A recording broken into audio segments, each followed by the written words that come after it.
Hello everyone, আসসালামু আলাইকুম। Welcome back to my new blog. আশা করি সবাই ভালো আছেন।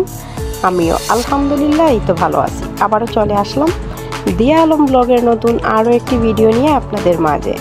কাছে এবং দূরে, দেশ এবং দেশের বাইরে থেকে এই মুহূর্তে যে যেখান থেকে আমার এই ভিডিওটি দেখছেন কিংবা পরবর্তীতে দেখবেন, সবাইকে জানাই অসংখ্য অসংখ্য ধন্যবাদ এবং অনেক অনেক ভালোবাসা।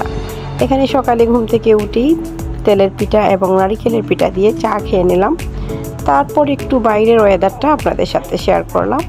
বাইরে দেখুন খুব সুন্দর গাছে ফুল ফুটেছে, যেহেতু বৃষ্টি দিয়েছে সেই জন্য সব কিছু খুব সুন্দর ফুলগুলো ফুটেছে। আর এদিকে হচ্ছে মরিচ গাছের মরিচগুলো শুকিয়ে গেছে। আমি ভাবছি আরও একটু শুকাও, একটু ভালো করে শুকালেই এগুলো তুলবো আমি, তারপর রোদে শুকিয়ে নেব। আর এদিকে খুব সুন্দর সুন্দর পেঁপে গাছ, আমি পেঁপে গাছগুলো মানে নিজে চারা করেছিলাম আর কি। আমাদের গাছের বড় একটা গাছ যে আগে ছিল, সেই গাছের পেঁপেগুলো খেয়ে যখন বীজগুলো ফেলেছিলাম, পাকা পেঁপের বীজ, সেইখান থেকে এখানে ফেলে দিয়েছিলাম যে খেয়ে এখানে অনেকটা গাছ উঠেছে। তো সে এই যে এই গাছের ছিল সেই পেঁপেগুলো, এই গাছের পেঁপেগুলো খেয়ে বীজগুলো ফেলেছিলাম, আর বীজগুলো থেকে চারা হয়েছে খুব সুন্দর। এদিকে আমাদের পাশেই আমরা একটা টিনের ঘর হবে, এখানে একজন আসবে, ওরা থাকবে, আর সামনে থাকবে একটা পুকুর। আর অনেকেই আমার পুকুর নিয়ে মানে সবার মন খারাপ ছিল যে পুকুরটা বন্ধ, তো না, পুকুরটা সামনের দিকে আর একটু বড় করেই পুকুরটা দেওয়া হচ্ছে। তো যারা যারা মন খারাপ করেছিলে তাদেরকে বলছি, এই যে বড় করে একটা পুকুর দেওয়া হয়েছে, এটা আগেরটা চাইতেও বড়, লম্বা সাইজে। তো এই তো দেখুন লম্বা হয়েছে কতটা এই পুকুরটা, তার মানে আগের পুকুরের চাইতে এটা আরও সুন্দর হবে। তো আশা করি যাদের মন খারাপ ছিল আমাদের ছোট্ট পুকুরটা নিয়ে, যে পুকুরটা কেন ভরাট করা হলো, এবার আর মন খারাপ হবে না। এই পুকুরের মাছ ধরবো যখন অবশ্যই দেখাবো আর সব কিছু শেয়ার করব। বৃষ্টি হয়েছিল তাই চারিদিকে একটু একটু পানি জমে গেছে দেখুন। আর এই পেঁপে গাছেও পেঁপে এসেছে, অনেক দিন এটাতেও পেঁপে ধরা হয়নি, এই যে পেঁপে এসেছে মাশাআল্লাহ। তো আজকে আমি একটু শেয়ার করব আপনাদের সাথে মাটা তৈরি করতে হয় কি করে। এই গরমের দিনে পেট ভালো রাখতে ঠান্ডা ঠান্ডা মাটা শরীরের জন্য খুবই উপকারী এবং অনেক সুস্বাদু একটি মাটা তৈরি করে আপনাদের সাথে সহজেই দেখাবো। তো বাইরের ওয়েদারটা একটুখানি শেয়ার করে দিলাম, কেমন লাগলো অবশ্যই জানাবেন। অনেক দিন বাইরের ওয়েদার শেয়ার করা হয়নি। তো মাটা তৈরি করার আগে আমি এখানে আসলে 2 প্যাকেট দুধ ছিল, 1 প্যাকেট নষ্ট হয়ে গিয়েছিল, তো আপনাদের সাথে শেয়ার করছি। আমি ভালো 1 প্যাকেট দিয়ে এখানে আমি পুডিং বানাচ্ছি। তো পুডিংটা বানাচ্ছি আমি, আর 1 প্যাকেট দুধ নষ্ট হয়ে গেছে, বলতে ছানা ছানা হয়ে গেছে। তো এটা দিয়ে ভাবলাম আমি তাহলে এটা দিয়ে, যেহেতু গরম, ঠান্ডা ঠান্ডা মাটা করে নেব, তো সেই জন্যই আমি ওই দুধটা দিয়েই মাটা করে নিয়েছিলাম। আর এখানে পুডিংয়ের জন্য আমি পুডিংয়ের ক্যারামেলটা বানিয়ে নিচ্ছিলাম। তো এই ছোট্ট একটা ডিম দিয়েই আমি এখানে ছোট্ট একটা পুডিং বানাবো।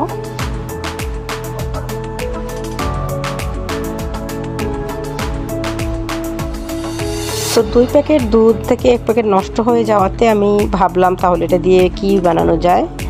তো ভাবলাম না, যেহেতু অনেকটাই গরম পড়েছে, রমজান মাসে আলহামদুলিল্লাহ গরম ছিল না, ওয়েদারটা খুব ভালো ছিল, কিন্তু ঈদের দিন থেকেই অনেকটাই গরম পড়েছে। তো ওই গরমে ঠান্ডা ঠান্ডা সুস্বাস্থ্য এবং স্বাস্থ্যকর একটি মাটা তৈরি করে ভাবলাম সবার সাথে ঘরে আমরা খেয়ে নেই একসাথে। আর এত এত ভালো হয়েছিল আলহামদুলিল্লাহ।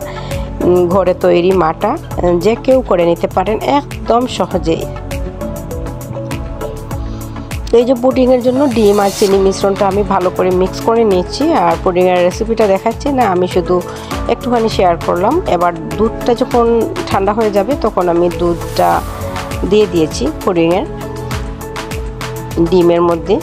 তো দুধটা অবশ্যই ঠান্ডা করে দিতে হবে। আর এখানে আপনারা চাইলে একটুখানি ফ্লেভার দিতে পারেন, যার যেরকম পছন্দ। আমি আসলে অফ ক্যামেরায় একটা এলাচ গুঁড়া করে দিয়েছিলাম ফ্লেভারটা আসার জন্য, যাতে ডিমের গন্ধটা চলে যায় আর কি। সেই জন্য পুডিংয়ের যে ডিম দিয়েছি, ডিমের একটা গন্ধটা থাকে, সেটার জন্য আপনারা ভ্যানিলা এসেন্স দিতে পারেন। আমি এখানে একটু এলাচ গুঁড়া করে দিয়েছিলাম, একটা এলাচ। এই তো আমি ক্যারামেলের মধ্যে দুধটা ঢেলে দিয়েছি, একটা ছাঁকনি দিয়ে ছেঁকে। এবার আমি একটুখানি পানি দিয়েছি, দিয়ে পাত্রটা বসিয়ে দিচ্ছি পুডিংয়ের। তো এই তো পুডিংটা বসিয়ে দিয়েছি, তারপরেই আমি বানাবো সুস্বাস্থ্যকর মাটা তৈরি করে আপনাদের সাথে শেয়ার করে দেখাবো। মাটা আসলে পেটের জন্য অনেকটাই ভালো, অনেক উপকারে আসে, পেট ঠান্ডা রাখে, খুবই উপকারে আসে। আর মাটাটা তৈরি করতে একদম সহজেই তৈরি করা যায়, কোনো ধরনের ঝামেলা ছাড়াই মাটাটা তৈরি করা যায়। তো এদিকে আমার পুডিংটা হয়ে গেছে দেখুন। এবার কাঠি দিয়ে দেখলাম যে সে ভালো করে হয়ে গেছে কিনা। তো যাই হোক, হয়ে গেছে পুডিংটা নামানোর পর আর মানে ভুলে গিয়েছিলাম এটার ভিডিও শ্যুট করতে। যাই হোক, মেয়েরা কেটে কুটে খেয়ে নিয়েছিল, আমার মনেই নেই এটা ভিডিও শ্যুট করা, সরি এটার ভিডিও আর দিতে পারলাম না লাস্টে। তো এই যে আমার যে দুধটা একটা প্যাকেট ছিল আর কি, নষ্ট হয়ে গিয়েছিল, তো এটা দিয়ে আমি এবার মাটা তৈরি করছি। তো দুধের নষ্ট হওয়া মিশ্রণটা দিয়ে কি করব ভাবছিলাম, ভিডিও শ্যুট করবো কিনা সেটাও ভাবছিলাম। এর মধ্যে টক দই দিয়েছিলাম অফ ক্যামেরায়, মানে এটা ভিডিও শ্যুট করার কোনো কথাই ছিল না। তো এটাকে ভালো করে আমি ফেটিয়ে নিয়েছি। যে দুধটা নষ্ট হয়ে গিয়েছিল সেই নষ্ট হওয়া দুধটা ভালো করে ফেটিয়ে নিয়েছি। 1 চামচ টক দইও দিয়েছিলাম।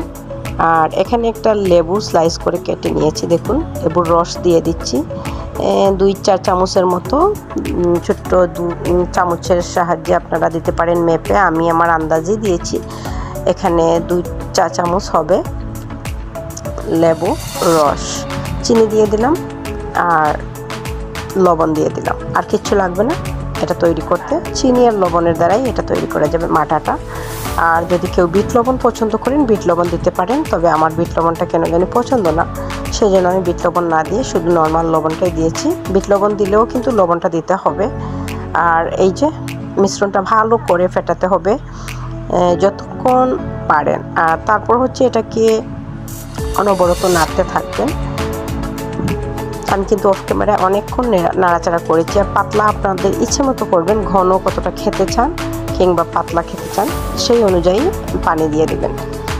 তো আমি আমার পছন্দ মতো 1 কাপের মতো পানি দিয়েছি। আর এই যে মিশ্রণটাকে ভালো করে ঘুরতে হবে। তো আপনারা চাইলে ডাল ঘুটুনি দিয়েও ঘুরতে পারেন, আমি কিন্তু এই ব্যাটারের সাহায্যে এটার সাহায্যে মানে ঘুটেছিলাম। আর চামচের সাহায্যে এরকম উল্টে পাল্টে দিয়েছিলাম যাতে মিশ্রণটা ভালো করে মিক্স হয়। আর চাইলে আপনারা গ্লাসে একটা থেকে আরেকটা ঢেলে মিশ্রণটাকে অনবরত নাড়তে থাকবেন। তো আমার এই যে নাড়াচাড়া হয়ে গেছে, আমি কিন্তু অফ ক্যামেরায় অনেকক্ষণ নাড়াচাড়া করেছিলাম। এবার আমি একটা গ্লাসে পরিবেশন করে আপনাদের সাথে শেয়ার করে দেখাচ্ছি। বাকিটুকু আমি রেখে দেব বোতলে ভরে, একটা বোতলে ভরে ফ্রিজে রেখে দেব। আর এত স্বাদ হয়েছিল, একদম পারফেক্ট মাটার স্বাদ এসেছিল। মাটা খেতে যাদের পছন্দ তারা একদম নিমিষেই এরকম ঝটপট মাটা তৈরি করে নিতে পারে। তো আজকের রেসিপিটা যদি ভালো লাগে অবশ্যই লাইক কমেন্ট শেয়ার করতে ভুলবেন না। এখানে আমি 2 টুকরো লেবুও স্লাইস করে কেটে দেব। লেবু স্লাইস করে কেটে দেওয়ার কারণে আরও স্বাদটা বাড়বে, সেই জন্য ছোটো ছোটো করে 2 টুকরো লেবু স্লাইস করে কেটে দেবো। আপনারা চাইলে আস্ত লেবুর টুকরোও দিতে পারেন। তো আজকের ভিডিওটা ভালো লাগলে অবশ্যই লাইক কমেন্ট শেয়ার করতে ভুলবেন না। সবাই ভালো থাকবেন, সুস্থ থাকবেন। নেক্সট আরও একটি নতুন ভিডিও দেখার আমন্ত্রণ জানিয়ে আজকের ভিডিওটা আমি এখানেই এন্ড করব। সেই পর্যন্ত সবাই ভালো থাকবেন, সুস্থ থাকবেন এবং সবসময় সবাই দিয়া আলম ব্লগের সাথেই থাকবেন। দিয়া আলম ব্লগও সবার সাথে আছে এবং থাকবে ইনশাআল্লাহ। আল্লাহ হাফেজ, আসসালামু আলাইকুম। Thank you for watching my video.